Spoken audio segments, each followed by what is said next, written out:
just over 3 years ago, Tim Keller was diagnosed with pancreatic cancer, which is essentially a death sentence. He discovered the cancer while in the hospital for another issue, and so they discovered it very early, and they were able to treat it, and the treatment was highly effective. Given that he was diagnosed with stage 4 pancreatic cancer, he survived 3 years. This past week, he was in and out of the hospital a couple of times over last weekend. He was out Saturday night, then rushed back to the hospital Sunday night. And this week, just I think it was yesterday, his son Michael wrote this on his social media account. Health update. Today, Dad is being discharged from the hospital to receive hospice care at home. Over the past few days, he has asked us to pray with him often. He expressed many times through prayer his desire to go home to be with Jesus.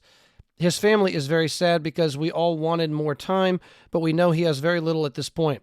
In prayer, he said 2 nights ago, I'm thankful for all the people who've prayed for me over the years.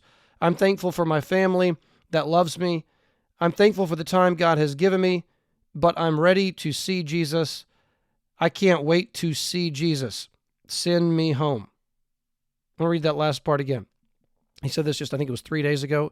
I'm thankful for all the people who've prayed for me over the years. I'm thankful for my family that loves me. I'm thankful for the time God has given me, but I'm ready to see Jesus.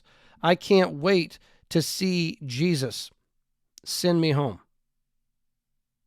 And that was written by his son, Michael Keller. I read this last night, and I have to be honest, it's just so moving. I'm ready to see Jesus. I can't wait to see Jesus. Send me home. Well, I was preparing just to do a short video about that, and as I was Googling to figure out how long it had been since his pancreatic cancer diagnosis, which was 3 years ago, the first thing that popped up on Google, I believe that I saw, was that Tim Keller had passed away this morning. Friday morning. This is March 19th. This morning, Tim Keller passed away. He went to be with Jesus. If you've been following our church over the last few years, there's no question that we have some pretty serious disagreements with Tim Keller. So we've certainly grown our separate ways in some ways over these last few years. I think the lesson, more than any other lesson that I've learned from Tim Keller, is just the love of the gospel, the centrality of the gospel. Keller, more than anyone I think I've ever listened to, showed me how vital it is to keep Jesus and the cross and the death and atonement and resurrection just throughout your teaching, just to keep it present in your sermons and throughout your teaching. And so I am thankful to God for the legacy of the gospel that Tim Keller has left me, and his emphasis on Christ and him crucified just throughout his preaching ministry. Tim Keller was the one who wrote the book that led my wife to Christ. In fact, I've got here a stack of his books. If you can see, these are all Tim Keller books. And The Reason for God right here, I've taught through many times at Westminster, along with his book on suffering, this one right here, Walking with God Through Pain and Suffering as well. It was in part through reading The Reason for God that my wife was led to Christ in around 2010 in her freshman year of college with Campus Outreach. And I have learned much from Keller. He was probably my favorite preacher for a period of time. 2007, 2008, I listened to his sermons hundreds of times during those years in college, and have read many of his books, and have benefited greatly from his ministry. Again, over the last few years, there's been a growing apart for me. As the world has changed, as I have changed, I have increasingly been moving in a different direction from where he is. But still, I do not doubt that he is my brother in Christ. When he had thyroid cancer, I don't know how many years ago that was, 15 years ago, perhaps 20, I don't remember. He had thyroid cancer, and so he went and read a big book on the resurrection of Jesus, just to give him that intellectual baseline of assurance if this cancer were to take his life.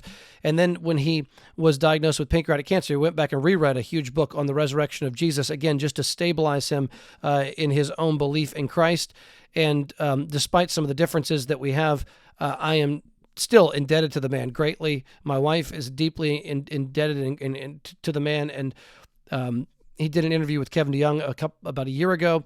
discussing what it was like to deal with cancer diagnosis that's terminal and what it's like to prepare to die.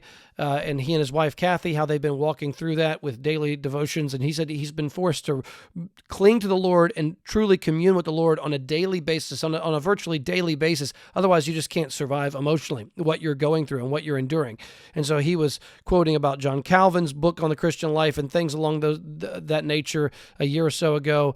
And the Lord has taken him home, And I remember 2007, one of the messages he gave, I listened to it in my grandmother's house in Massachusetts, and it was a real turning point for me when I was stuck in a theological conundrum, and his message really opened my eyes to a way of answering a question that I'd been struggling with for about 2 years. And that was when I really got into his messages and his preaching. And although his approach to culture is not my approach to culture, his approach to politics is not my approach to politics, his way of dealing with the woke issue is definitely not my way of dealing with the woke issue. And again, there are some serious disagreements. His theistic evolution and his endorsing of biologos and all these different things are serious.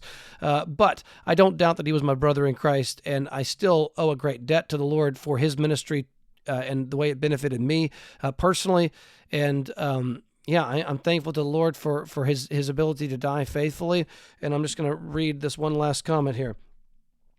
I'm thankful for all the people who've prayed for me over the years. I'm thankful for my family. Again, this is something Keller said about 3 days ago, according to his son.